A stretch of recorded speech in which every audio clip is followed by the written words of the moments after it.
No.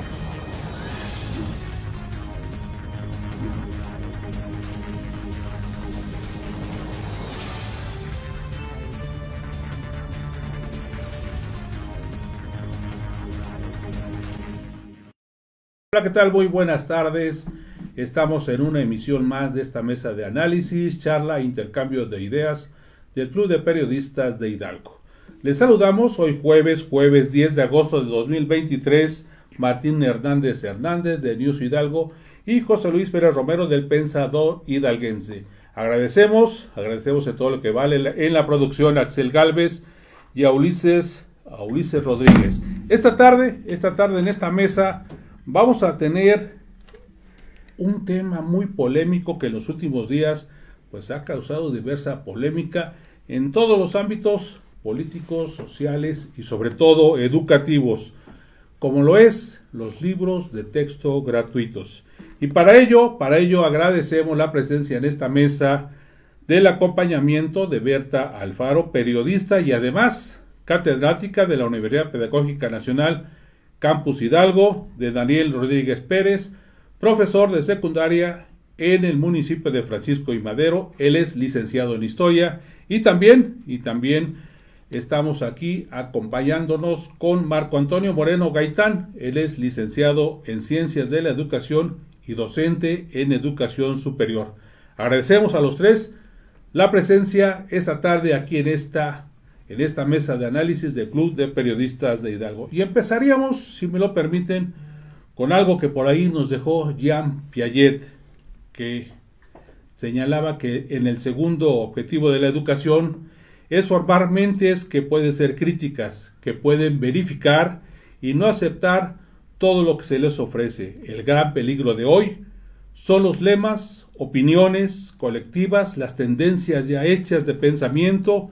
Tenemos que ser capaces de oponernos de forma individual para criticar, para distinguir entre lo que está bien y lo que no. Así iniciamos esta tarde y agradecemos nuevamente a nuestros tres invitados, empezando por nuestra amiga y compañera Berta Alfaro. Ay, muchas gracias. Oiga, pues va a estar bueno el chisme, ¿no? Además con un innombrable. Sí es también. Es de Francisco y Madero, así es que de Francisco y Madero, cómo va a estar esta tarde la discusión. Va a estar calientito, ¿no? Ahí. Pero bueno, efectivamente, ya que hacen referencia al biólogo, a este gran pensador y que fue artífice de lo que fue la propuesta o el modelo pedagógico, que ya lo platicábamos antes de entrar al aire, que se retoma y que se adopta como una propuesta metodológica, que es el pensamiento piagetano, y que hablaba de la construcción del conocimiento y que el niño tenía la posibilidad de construir su conocimiento a través de su interacción con el mundo, y que esto dejaba un poco de lado la cuestión de decir que todo era memorizado, que todo tendría que ser asimilado como una serie de conocimientos, y que en el día de ayer, en la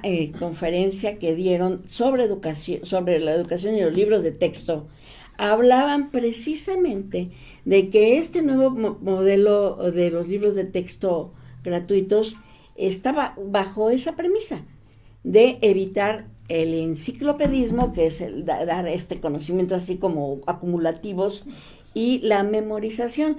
Entonces, la primera pregunta es, si esto fue hace 33 años, ¿por qué dicen que es nuevo?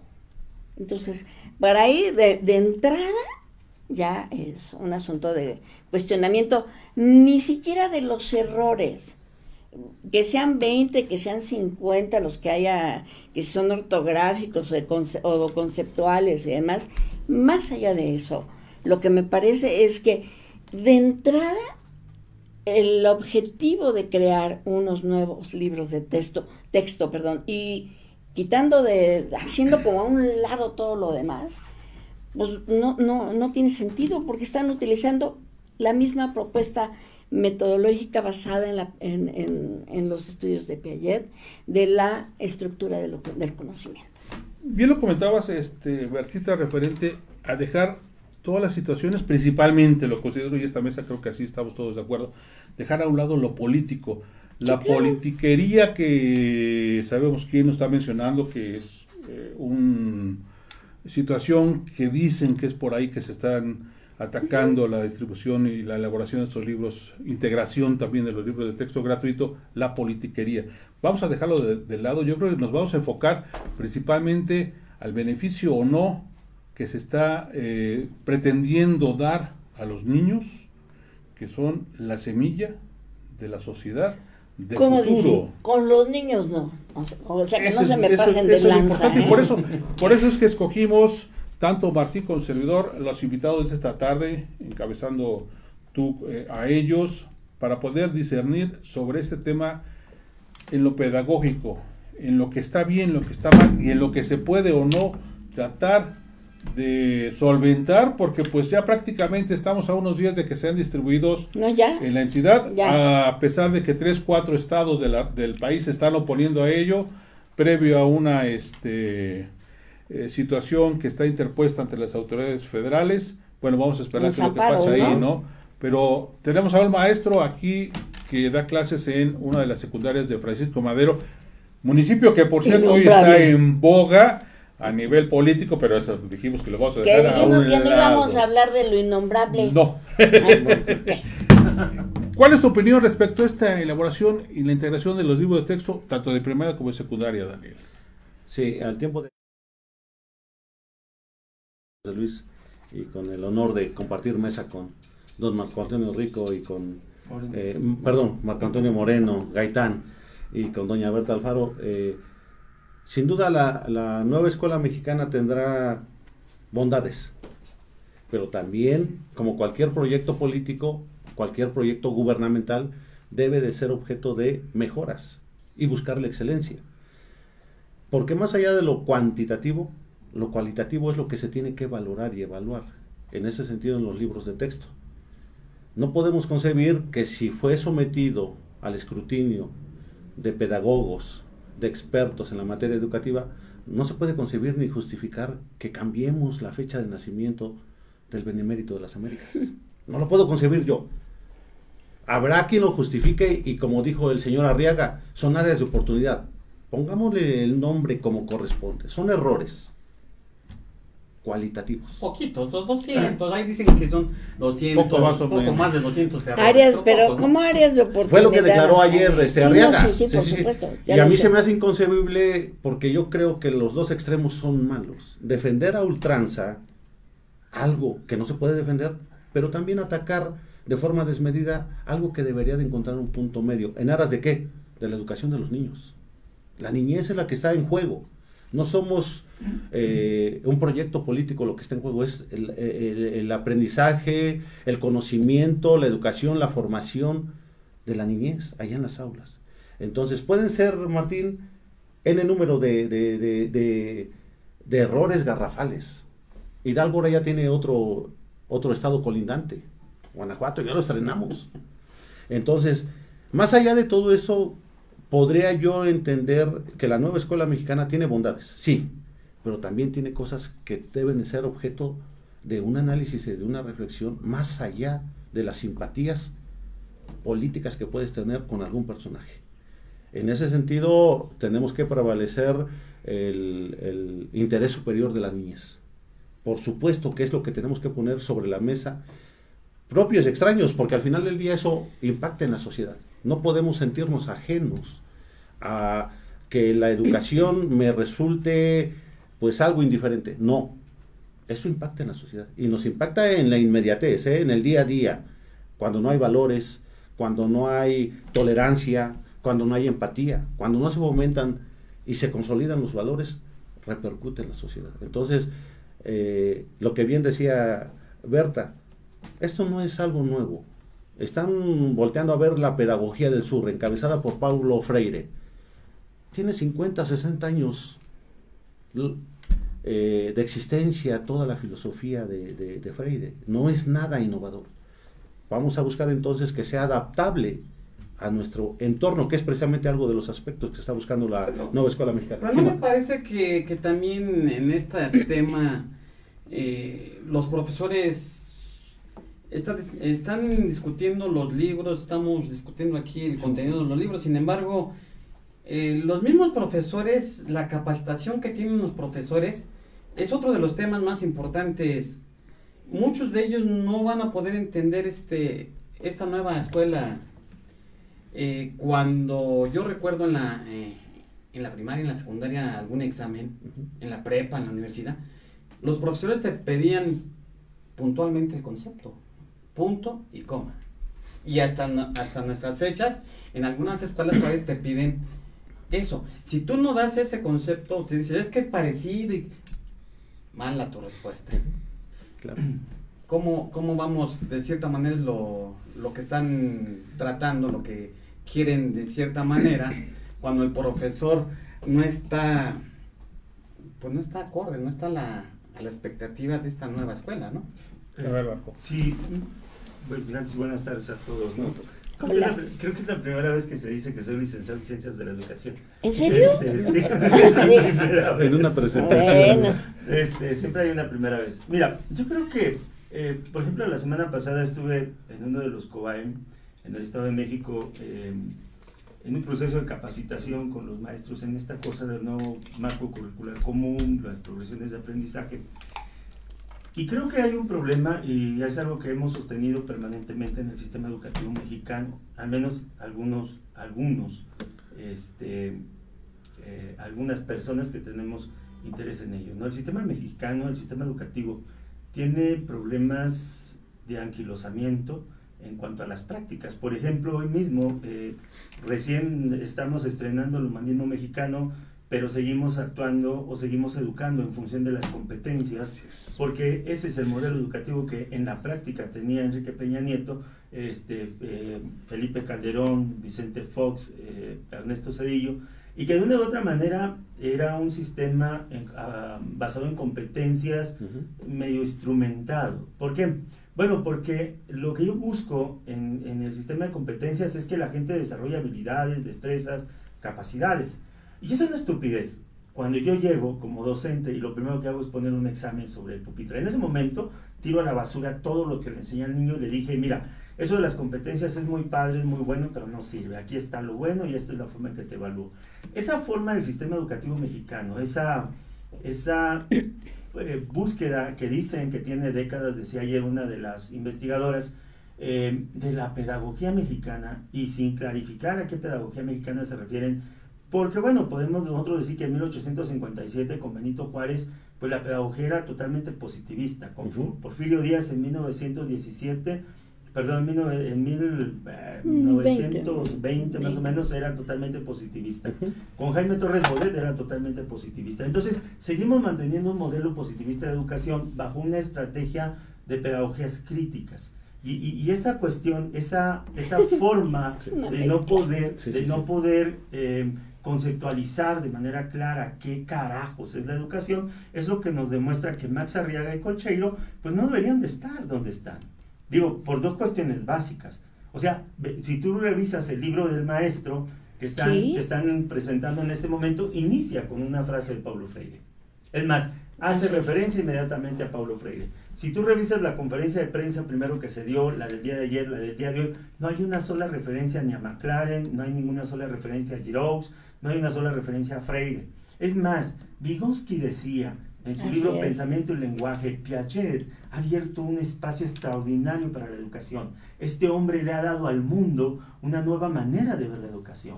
¿Qué es lo que sucede entonces? ¿Por qué nosotros tenemos que seguir buscando verdaderamente posturas pedagógicas que no representan las necesidades del país? Nosotros somos un país educativamente tecnocrático. Nos trajimos las universidades tecnológicas de Francia, las pusimos tal cual. Las politécnicas, los institutos tecnológicos son una copia burda del Instituto Tecnológico de Estudios Superiores de Monterrey.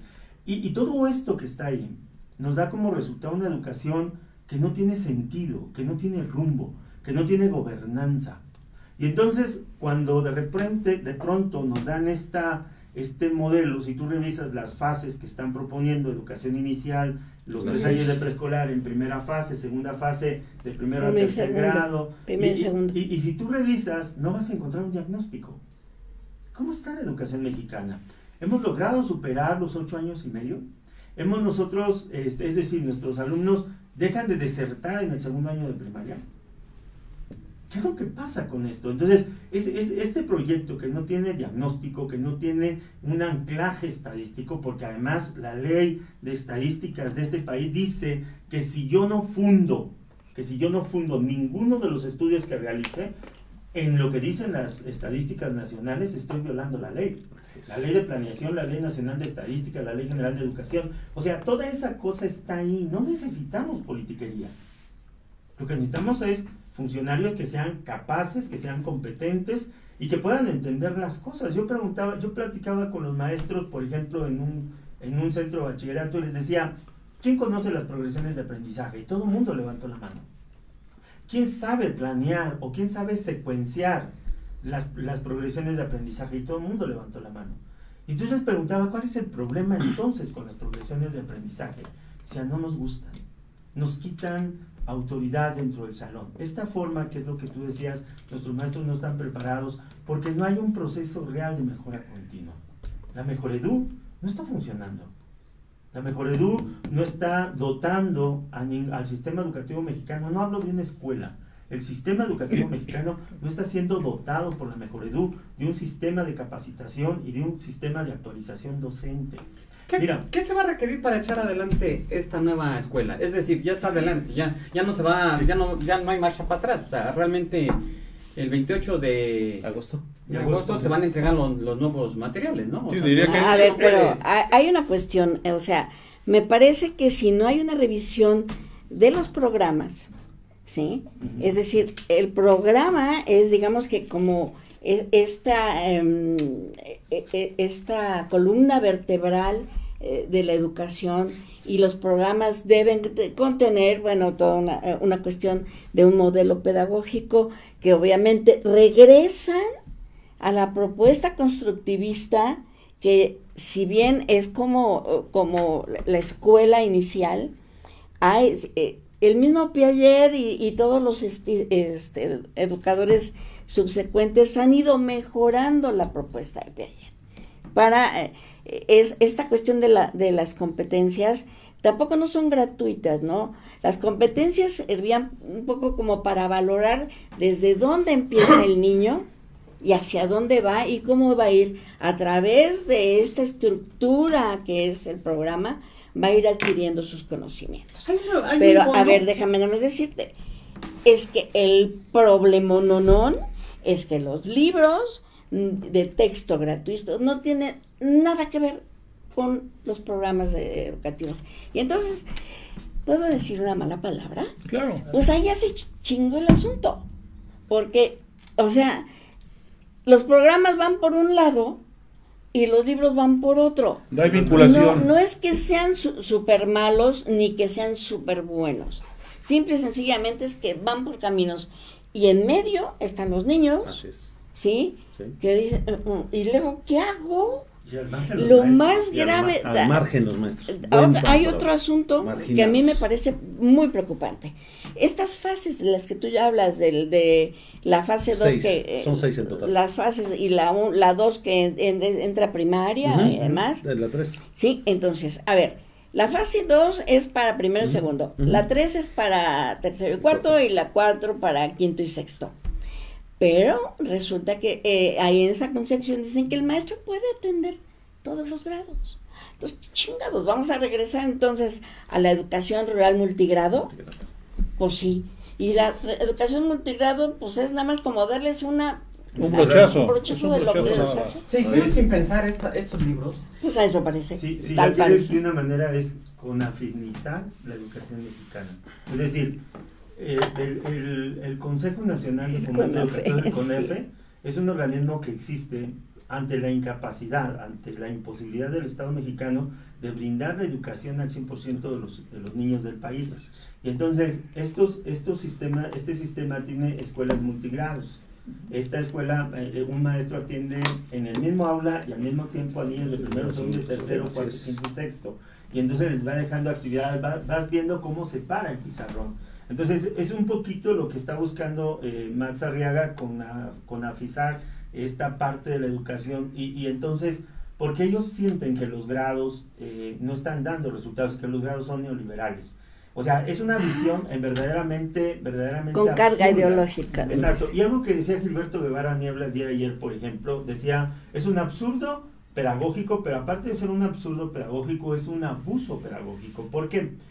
Porque si tú revisas los libros, en verdad que lo que están haciendo es plantear esta parte de la historia contada por el presidente de la República.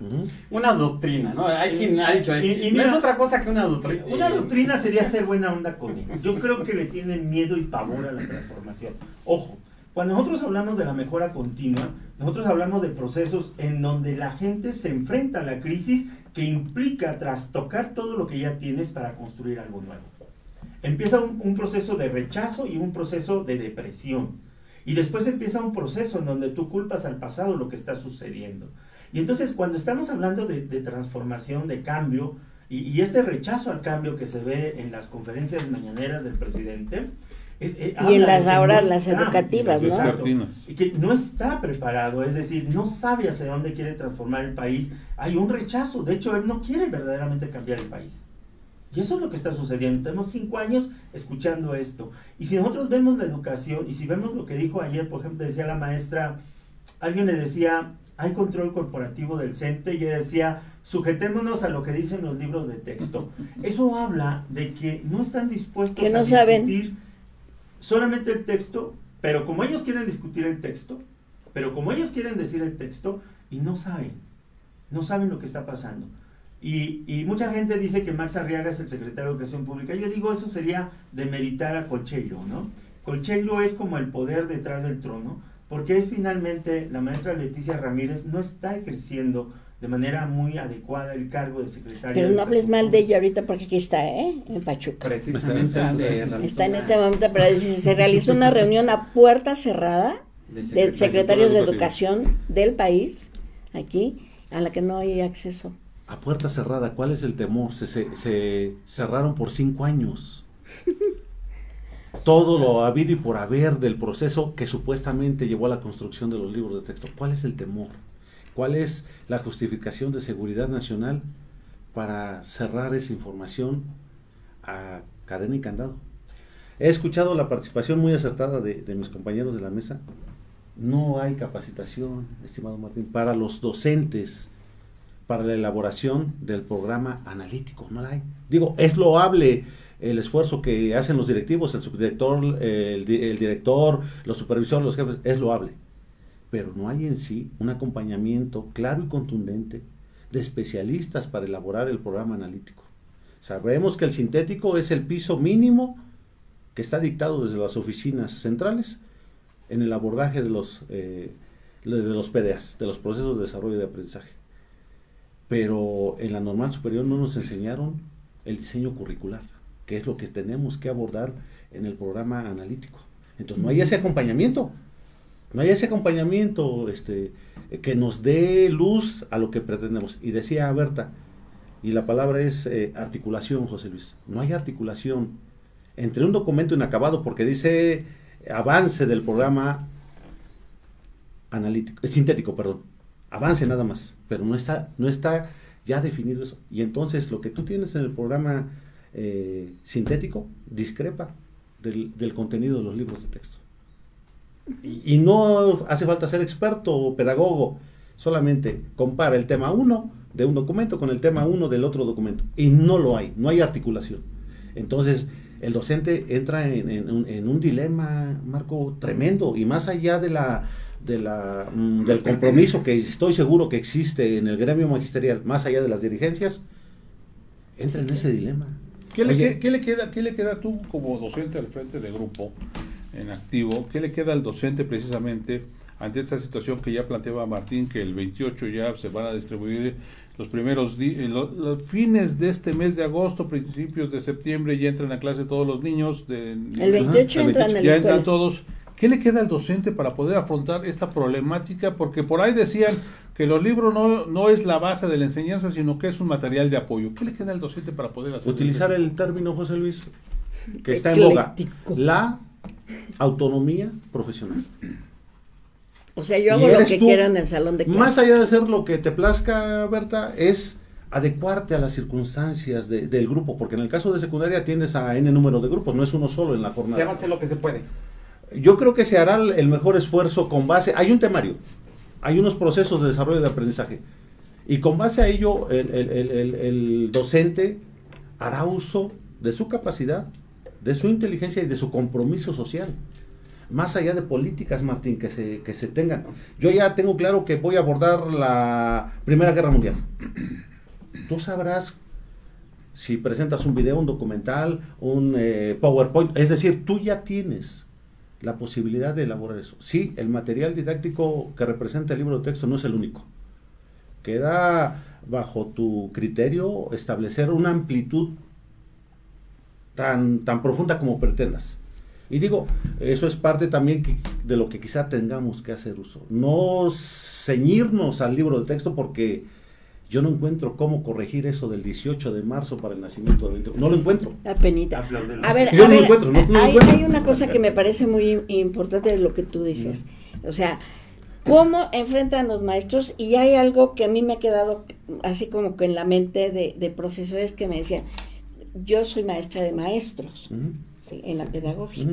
Entonces me decía, es que yo les voy a enseñar como yo aprendí, y agarro de lo que tenga. Y también un principio es que los niños aprenden a pesar del maestro. Claro. ¿Sí? Porque además tienen, y sobre todo hoy, cuando tienen elementos de el celular, si es posible computadoras, pues ya tienen como un mundo más amplio, y entonces pues de ahí aprenden y ahí van confrontando este principio piagetano, que es la interacción con el medio. Ese es uno. La pregunta quizá que me aterra a mí hacer es, bueno, y en las escuelas que están hasta allá casa del demonio, donde quizá el único instrumento es el libro de texto, y esos niños, pues ya se chingaron, ¿no? Digo.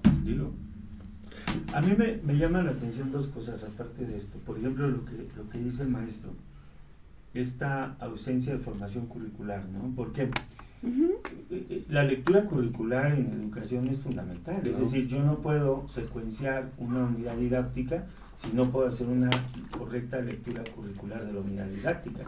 Y no solamente se trata de decir, en el 1.1 dice esto, o en el módulo dice esto, sino es cómo puedo jalar verdaderamente esto hacia la práctica. Porque bueno, luego tenemos maestros, desafortunadamente, que dicen, bueno, pues vamos a parchar, ¿no? O vamos a hacer esto, o vamos a rellenar con esto. Y bueno, pues sí, yo también trabajo en esa parte, ¿no? O sea, de repente cuando eres formador de maestros y escuchas que un maestro dice, yo no tengo formación curricular, dices, wow, o sea, ¿no? Sí. O sea, ¿quién soy yo? Sí, ¿no? sí. O sea, ¿qué estoy haciendo mal? ¿Por qué? Porque al final del día, la formación curricular, la formación didáctica, la formación pedagógica, pero sobre todo la formación filosófica, la formación teórico-filosófica en la educación es fundamental. O sea, yo cuando dije, por ejemplo, es que Vygotsky dijo en el libro fulano de tal, estoy recurriendo a mi formación filosófica, a mi formación teórica dentro de la universidad. Berta, cuando está hablando de la universidad pedagógica, habla de cómo además tiene una larguísima tradición en cuanto a lo filosófico y lo teórico y lo epistemológico, la Universidad Pedagógica Nacional. Y las escuelas normales también. El problema es que se ha venido deteriorando. Y creo que es algo que nos pasa a todos. Yo estaba estudiando en la Escuela Normal Federalizada del Estado de Tamaulipas, y yo ya empecé a despepitar mi formación, pero bien, estaba yo estudiando en la Escuela Normal Federalizada, y el plan que se presentaba pues era aquel de Luis Echeverría. Ya está, mira, dije.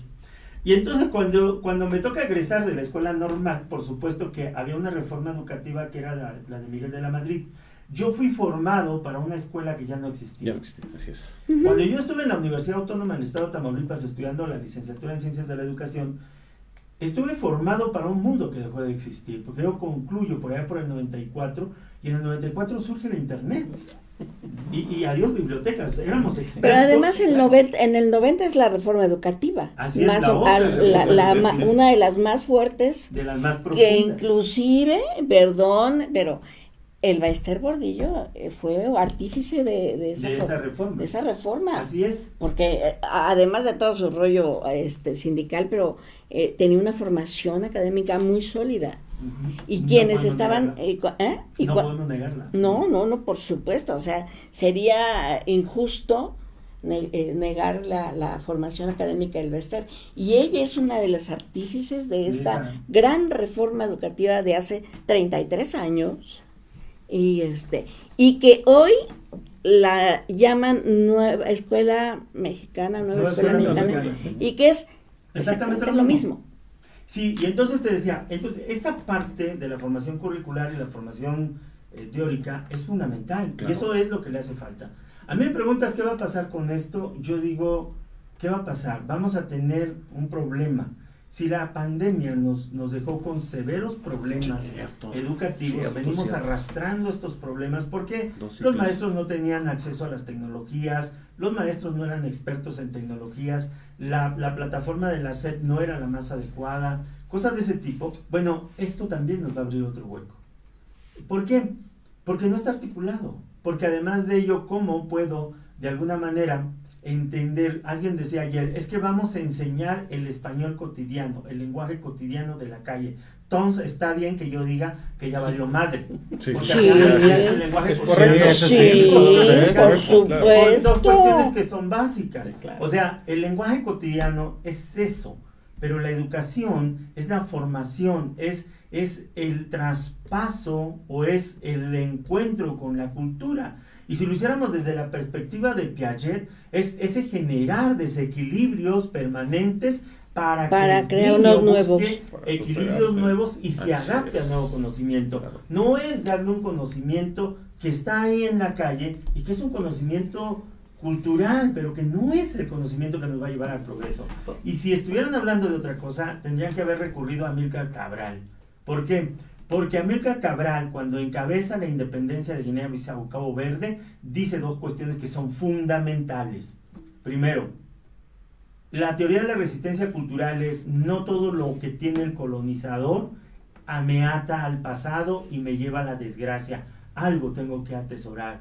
Y en mi cultura nativa, decía Amílcar Cabral, hay algo que me ata al pasado y que impide que yo progrese. Lo tengo que desechar. Si verdaderamente estuvieran hablando de culturas y de pedagogías críticas, tendrían que empezar por eso, revisar qué es lo bueno que hay de esos que llaman sexenios neoliberales y qué hay de malo en este que llaman la cuarta transformación. Otro de los temas que también ha preocupado a los analistas, a los estudiosos pues de estos libros, de la educación, es precisamente los contenidos de matemáticas, que vienen menos contenidos de la matemática, ¿no?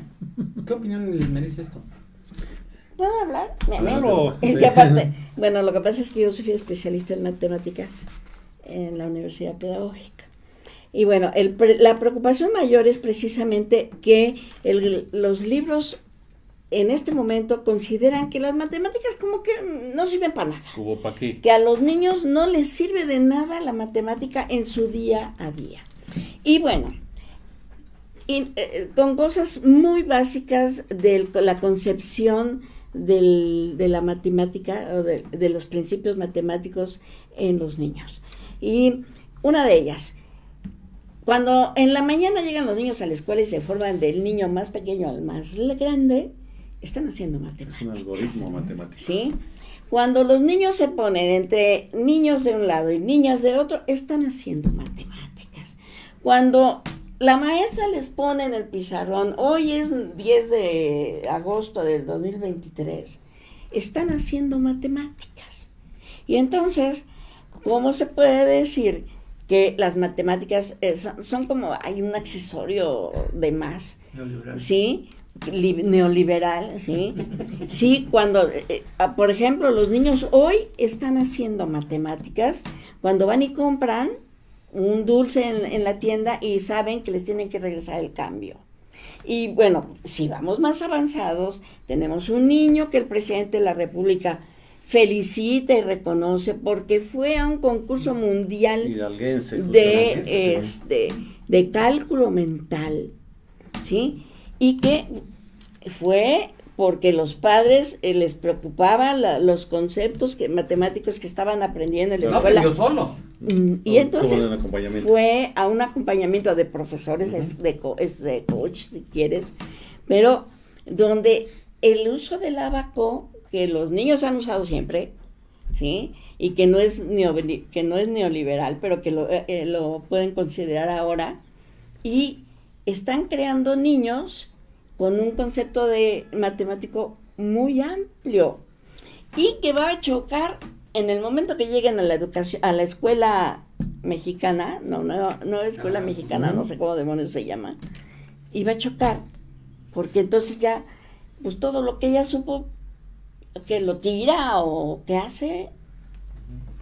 Pero además acaban de anunciar que una hidalguense acaba de ser aceptada en un proyecto de la NASA, y precisamente una de las cuestiones que permitieron que esta mujer, esta joven, pudiera estar en la NASA es precisamente las habilidades matemáticas, las habilidades del pensamiento lógico, cosas de este tipo, ¿no? Y que bueno, hay jovencita de Huejutla que va a presentar un proyecto de investigación que hizo biología y que por supuesto involucra las matemáticas y se va a Brasil. Los jóvenes que tienen como 2 años, los jóvenes de Huejutla, de una escuela tecnológica, que ganaron un mundial de robótica. Así es. Que en lugar de recibir apoyos, o sea, recibir apoyo para seguir desarrollando esta parte de la robótica, pues se quedaron ahí. Pero esto habla de que las matemáticas dan resultado y que son fundamentales para el desarrollo. Se los planteaba porque esta nueva escuela mexicana plantea que ya no es muy importante, de cierta manera los contenidos son menos, y de cierta manera lo que decía Berta, ¿no? O sea, como que las matemáticas dejan de ser muy importantes, ¿no? O sea, pasan a un tercero, cuarto, quinto... Nada más la argumentación es que vienen implícitas, no explícitas. Sí. Pero yo creo que el lenguaje de los números tiene que estar explícito. Así es. Podríamos mencionar el número de casos de éxitos. Katia Chazarreta, tapatía, que subió al espacio exterior hace algunos meses, mexicana, orgullosamente. Podríamos mencionar en el número de casos. Lo cierto es que, centrando esto en el tema de los libros de texto, no debemos de perder de vista lo que bien mencionaba Berta. El libro de texto representa la única oportunidad en muchos seres humanos, allá en la sierra, en la Tarahumara, en la Otomitepegua, en la Sierra Gorda aquí de nuestra geografía hidalguense, el único acercamiento que habrá hacia un libro de muchos seres humanos, por las condiciones económicas, sociales y hasta políticas. Entonces no se puede soslayar la importancia, José Luis, de que es apenas un material didáctico más. No, hay regiones en el que es el único material didáctico en que un ser humano tendrá acceso a un libro como tal.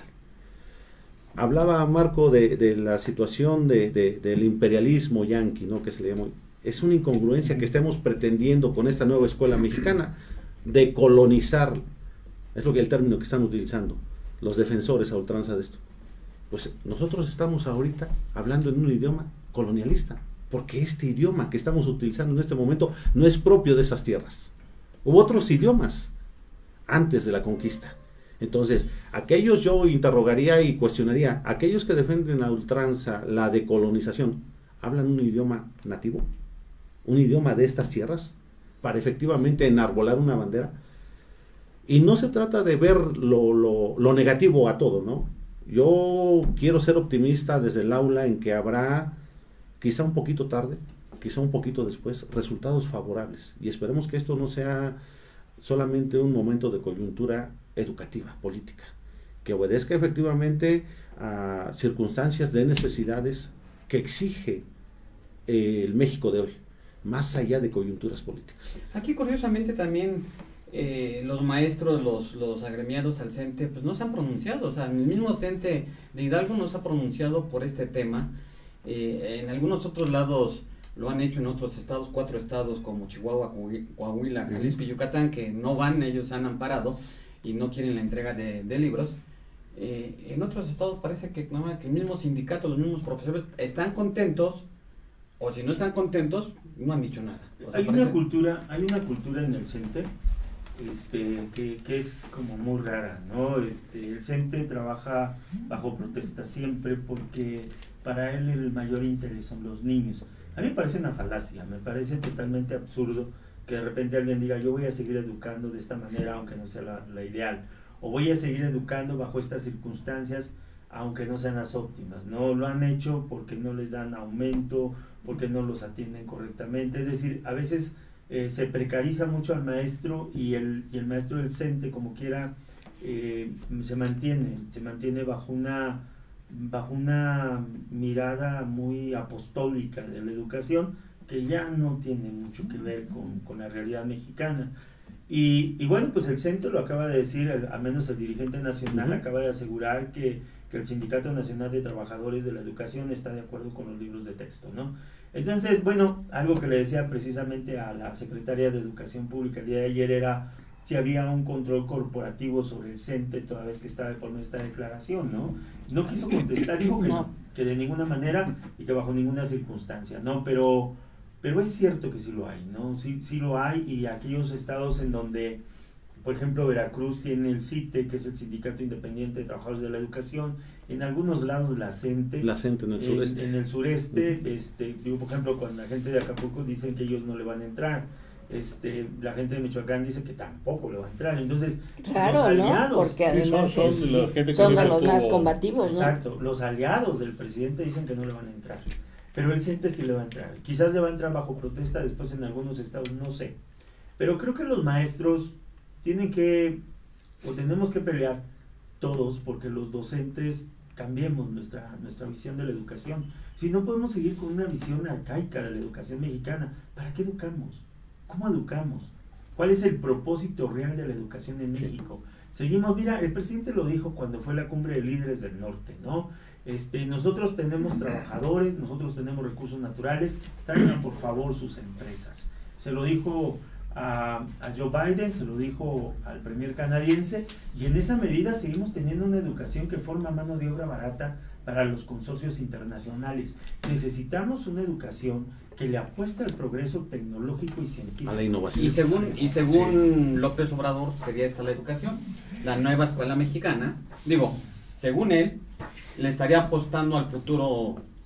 Pues a un futuro que va para atrás, porque finalmente con estas concepciones de darle una revolcada, una mano de gato al asunto para presentarlo como nuevo, puede ser inclusive aplaudible en algunos momentos, pero a final de cuentas el maestro va a utilizar sus recursos para enseñar, porque yo lo que sí estoy convencida es que los maestros están preocupados por la educación de los niños y hacen lo posible y lo imposible porque los niños aprendan.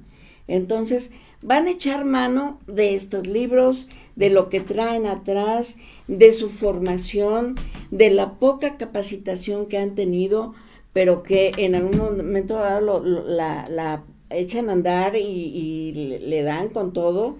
Entonces, en la medida de que los maestros vayan avanzando en el curso, pues van a ir tomando de aquí y de allá en un método ecléctico, ¿sí? Y pues finalmente los niños van a aprender. Ahora, habrá muchos maestros que la preocupación sea tal que van a echar mano de lo que sea con tal de llevar a niños como al Roy, el que se fue a Malasia, y van a estar también trabajando en esto, porque también hay que recordar que hay muchos maestros que están en las escuelas oficiales haciendo trabajo de científico para enseñar inclusive robótica a los niños, ¿sí? Y que están ya participando en concursos nacionales e internacionales, y son de escuelas públicas. Por eso, a eso me refería cuando decía que tenemos que dejar esta visión apostólica de la educación. El maestro trabaja a pesar de todo. El maestro busca cómo y enfrenta el reto de educar. Pero eso tiene que cambiar. porque la Secretaría de Educación Pública es la cabeza del sistema educativo mexicano, pero además el sistema educativo mexicano ahora se integra por los 32 sistemas educativos estatales. ¿Cuál es el papel que están jugando? ¿Cuál es el rol? ¿Por qué en muchas ocasiones vemos al maestro solo? ¿Por qué en muchas ocasiones el maestro tiene que resolver el problema que debe de resolver el sistema educativo? ¿Por qué se enseña robótica cuando no llevamos robótica en la educación primaria? ¿Por qué no le apostamos a la educación científica y a la educación tecnológica, pero una educación planeada, una educación diseñada, que tenga rumbo, que tenga sentido? Eso es lo que le hace falta al país. Claro. Yo creo que también otra de las cosas, aunado a otra de las materias, es el inglés. El inglés muchas veces lo toman como una materia X, sin embargo hoy en día es muy importante para el desenvolvimiento. Pero no hables de ese tema porque es de la innombrable. Eso es otra de las cuestiones. Alguien por ahí comenta que la historia normalmente la escribe quién es el vencedor. Hoy los vencedores son otros en otras circunstancias. ¿Consideran que pudiera haber algún reconocimiento a los errores que hoy se están presentando en este tipo de planeaciones, este tipo de textos, para poder enderezar hasta cierto punto la educación que, si bien ha quedado establecido esta tarde, no va por buen camino, no está ahorita en muy buen camino, no hay vinculación entre lo que los maestros tienen y lo que pueden enseñar, y sobre todo el respeto a la autonomía también de los maestros, porque los maestros también, como tú lo comentabas, Berta, se enfrentan, ¿y ahora qué hago? Tengo que cumplir burocráticamente con lo que la Secretaría me está mandatando, y si no lo hago, pues hay sanciones, hay llamadas de atención. Sin embargo, hay muchos docentes que tienen el compromiso con sus alumnos, con sus alumnas, de poderlos sacar adelante y evitar este tipo de errores. ¿Creen que en algún momento puedan reconocer los que ahora ganaron en la historia que hoy están escribiendo? ¿Qué dijimos? Que no se iba a hablar de política, ¿no? No, simplemente poder reconocer lo pedagógico. Pues no hay forma. Sería el escenario ideal. Mira, en una autocrítica, ¿no, Marco? En una autocrítica sería lo ideal. Y sería lo correcto, lo socialmente correcto, lo educativamente correcto. Reconocer, más allá de fe de ratas que se están planteando y todo eso, y como áreas de oportunidad, lo ideal sería eso. Porque se planteó lo del futuro. El futuro no es nada halagador, más bien es cuesta arriba. Y en ese sentido se le está dando una importancia que creo que la merece a la sociedad, al contexto. Pero en realidad, ¿hay una cohesión social? No. Esa sería la interrogante. Y yo creo que la respuesta no sería nada positiva. Se está trabajando en proyectos, José Luis, pero ¿hay un proyecto en esto de la nueva escuela mexicana? Parece ser que no, porque estamos a 15 días de iniciar el curso, poquito más, poquito menos, y el proyecto no está claramente establecido, paso a paso, escalón a escalón, y entonces viene esa actitud del mexicano, ¿no? Espérate hasta el último momento. ¿Por qué? Porque el 28 de agosto, pues iníciale con tu diagnóstico, iníciale con tu encuadre y espérate, danos tiempo en lo que a ver si ya podemos liberar de una vez por todas de las bodegas los libros de texto. Y hay otro ejemplo, hablabas de la historia, José Luis. Bueno, se intenta cambiar el paradigma, que ya no le escriban los vencidos, ¿no? Y hay obras por ahí como Visión de los Vencidos, de Miguel León Portilla, ¿no? Que intenta encontrar también la otra versión en el caso de la conquista. Pero más allá de esas circunstancias, hay una situación que a mí, mi especialidad es historia, me inquieta mucho. Hasta el ciclo escolar pasado, primer grado era Historia Universal, segundo y tercero, Historia de México. Bueno, ahora cómo se le da vuelta con la nueva escuela mexicana, resulta ser que primero y segundo llevarán Historia de México y tercero Historia Universal. Entonces los niños que pasan o que van a cursar el tercer grado ahorita en el 23-24 ya se quedaron sin la Historia de México, y va a haber una laguna, Marco, que nadie nos ha dicho cómo la vamos a subsanar, ¿eh? Pero pues van a estar la historia contemporánea mexicana, que habla de que la corcholata mayor perdón, quedamos que la política no.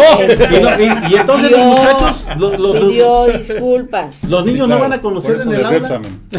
Los niños no van a conocer en el aula de los 43 desaparecidos que sí venía en el programa anterior. Claro. Que no van a conocer del 2 de octubre del 68, que no van a conocer de la Guerra Sucia, que no van a conocer de de la Liga Comunista. No la van a conocer porque la eliminan de tajo, porque no hay una planeación ni no hay un proceso para una gradualidad en los contenidos. Va para allá de una vez por todas, sin ninguna gradualidad, y háganle como puedan, profesores. Y entonces estamos en esa laguna, Marco. Yo siento que falta todavía, o sea, yo veo a Lucio y a Genaro, pero yo siento que falta, por ejemplo, el Ejército Popular Revolucionario, que falta el ERPI, que faltan los otros movimientos que están ahí, que faltan los movimientos que se dieron en Están el norte, vivos. el asalto a Cuartel Y siguen Madera, vivos, ¿eh? y que siguen vivos, Siguen ¿no? vivos. Y que algunos nos formamos, por ejemplo, quienes estudiamos en las escuelas normales, pues fuimos parte de la liga, de esta Federación de Estudiantes Normalistas Socialistas de México, ¿no? Y que de una u otra manera es parte de la formación del maestro mexicano. Claro, o sea, claro. nosotros no podemos negar nuestro pasado ni nuestro origen como normalistas. Claro. Ese es uno de los grandes problemas. Entonces, pero hay una cuestión que es esto, que es grave. Mientras nosotros sigamos permitiendo que la historia la escriba quien venza y seamos solamente espectadores de esa historia que nosotros mismos construimos, vamos a tener serios problemas. Mira, algo que decíamos nosotros en 1994, ya hace muchos años, decíamos quieren sepultar la Revolución Mexicana. Y nos referíamos a este tipo de movimientos como el que encabeza el presidente López Obrador y otros que buscan sepultar la Revolución Mexicana, que buscan sepultar lo que verdaderamente sucedió en el país y construir una nueva historia, recontar la historia. Y de alguna manera no es lo correcto, no es lo adecuado. Hay cosas que no son ciertas en la historia mexicana y que se tienen que clarificar, ¿no? Claro. Esta parte de Pancho Villa, que por ejemplo algo que a mí me llama mucho la atención, que casi nadie sabe, que Pancho Villa lloró cuando iba a ser fusilado y todo el mundo lo conoce como el hombre bravo, como el hombre fuerte, como esta parte, ¿no? Esa parte humana de la historia de México sí tendría que estar recuperando. Ojo, pero... Porque dicen que son humanistas, ¿no? Porque dicen que son humanistas, ¿no? Y que además de todo nos permite hablar verdad. Pero esto que está haciendo de las marchas que se generaron en el país, llamarlas fifí y enseñarles a los niños que son fifí, cuando estamos viendo quiénes son y qué es lo que hacen, pues va a haber una marcha en contra de los libros de texto gratuito en un par de semanas. Y se está convocando en muchas ciudades del país, pero no hablamos en este lugar de política. Regresemos a lo nuestro. Sí, claro. Eso solamente fue un anuncio. Eso fue un anuncio. Y que de alguna manera también muestra la otra parte que no se ha escuchado, la sociedad. ¿Cuál es el papel de la sociedad? No de los padres. De la sociedad en su de la conjunto, sociedad sí, en claro. su conjunto. Claro. Porque nosotros hemos construido también un pacto social. Y ese Sí, pacto pero social está ahí en la Constitución. Y va de la mano del ¿Y cómo federalismo. se expresa? Algo Sí, claro. que decía Max Arriaga era que el artículo 3º de la Constitución y la Ley General de Educación y la Ley General de Educación Superior mandatan que en este país se construya con la pedagogía crítica. Lean el artículo 3º Y no, Sí, hay un así es. mandato de no ese hay. tipo. No hay. No lo existe. Y entonces no puedes tú mentir de esa manera para poder fundamentar lo que quieres hacer. Yo creo que tienes que ser claro en decir, quiero que esté fundamentado en la pedagogía crítica. Algo que para mí es bien importante es que la teoría de Pablo Freire no es un libro. La teoría de Pablo Freire son 3 libros. Es una obra. La pedagogía del oprimido, que es como un diagnóstico, la pedagogía de la esperanza, que es como una exploración de un nuevo modelo, y la educación como práctica de la libertad, que es donde está todo. Esto está sustentado en el libro de la pedagogía del oprimido, solamente. Esto es el diagnóstico. Pero esto no podría de ninguna manera ser el modelo educativo. ¿Por qué? Porque nosotros teníamos que encontrar en los libros de texto gratuito cómo construir un proceso libertario, verdadero, Emancipador. Emancipador, en el que nosotros pudiéramos transformar la realidad. Pero la historia y misma de eso. México ha sido emancipadora, ¿no? Claro, por supuesto. Y entonces, pues ahora resulta que contrario a lo que dice Paulo Freire, pues están como sujetándola, maniatándola, poniéndole la pata A encima. la teoría de Freire, ¿no? Tanto Berta, y coincido en tu aseveración, el curso pasado, a estas alturas, había un catálogo en Conalitec que te permitía elegir tal o cual ejemplar, de acuerdo a tu libertad profesional, de acuerdo a lo que tú pretendías implementar en el aula. Ahora resulta ser que no, es un solo ejemplar Y ahora el sí que es te a huevo. ponen sobre la mesa, y tómalo.